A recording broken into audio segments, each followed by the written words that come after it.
Good morning and welcome to City News 24/7. I'm Melanie Ng. We are keeping a close eye on Parliament Hill today, with reports suggesting Prime Minister Mark Carney could call an election as soon as this Sunday. Let's break down this process, bringing in Glenn McGregor in Ottawa now. All right, Glenn, so let's talk about the timeline, what could happen and when.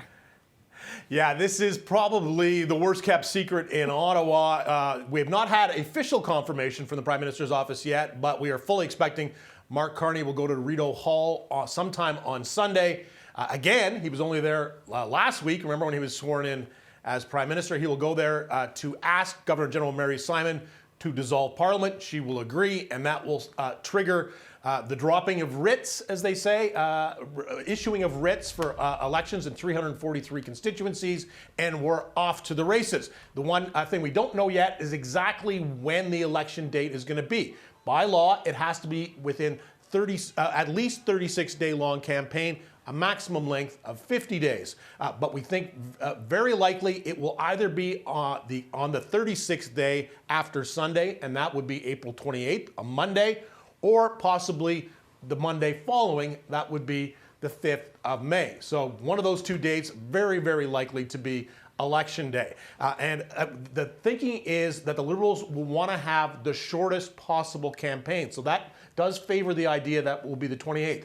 The reason for that is they've had an enormous surge in the polls since Justin Trudeau stepped down as Prime Minister, and since we got in this very heated trade war with the United States, which is the thinking is that is helping Mark Carney. So they want to capitalize on that lead. The longer an election campaign goes, the greater possibility that the party that is trailing can start to close the gap. Of course, anything can happen in an election campaign, and very rarely do we see a campaign end in the same way it does, with the polls kind of exactly the same. But lots of other mystery we're hoping for answers for in the next couple of days. One of them is, where will Mark Carney run himself? Keep in mind, he does not have a seat in the House of Commons yet. He's never had a seat in the House of Commons, so lots of speculation where he might put his name on a ballot.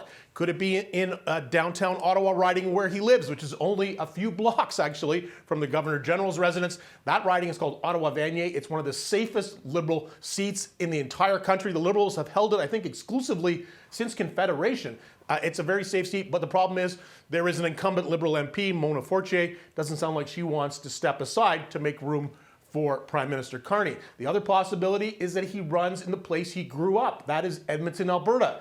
Interesting that Carney is actually on his way this morning to Alberta to meet with Premier Danielle Smith to talk about the situation with the U.S. and energy issues as well. Is it possible he also announces while he's there today that he might seek a seat in Alberta? We'll have to see.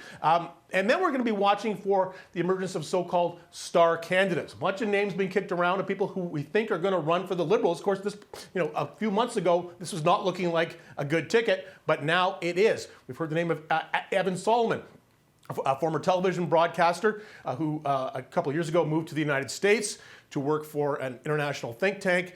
He is apparently going to run in the next election campaign for the Liberals. We're also hearing Anthony Germain, another radio broadcaster with CBC, is planning to run for the Liberals in Newfoundland and Labrador. So we're going to see lots of these kind of announcements over the next couple of days, people coming out. Now, Pierre Poilievre, of course, was in Quebec today doing sort of a campaign-style event, talking about the possibilities of, if he formed government, how we make it easier to build pipelines through Quebec to get oil and natural gas from Alberta to refineries in New Brunswick. The one thing about Poilievre's campaign is he has said he's not going to bring journalists on his campaign. This is a real switch from tradition. All the campaigns generally have an airplane that they fly their campaign staff and the leader on, but also allow journalists to buy tickets on those planes at great expense. They're very expensive tickets, so that they can better cover the campaigns. Poilievre, for the first time, is saying no, he's not going to do that. He's going to instead give journalists notice of events where he's going to be attending, and they will have to go cover it unilaterally. A lot of complaints from the press gallery here that's going to make it much harder to cover the Conservative campaign, and it's going to be a less transparent campaign as a result. Will they stick with that throughout the entire 5-week campaign? We'll see. So we're all eyes now, Mel, on Sunday on Rideau Hall, looking for some answers to these kinds of questions. but we know election date is imminent. We're definitely heading into an election now. Okay, so we'll keep a very close eye on that timeline. Glenn McGregor, thank you as always. Thanks.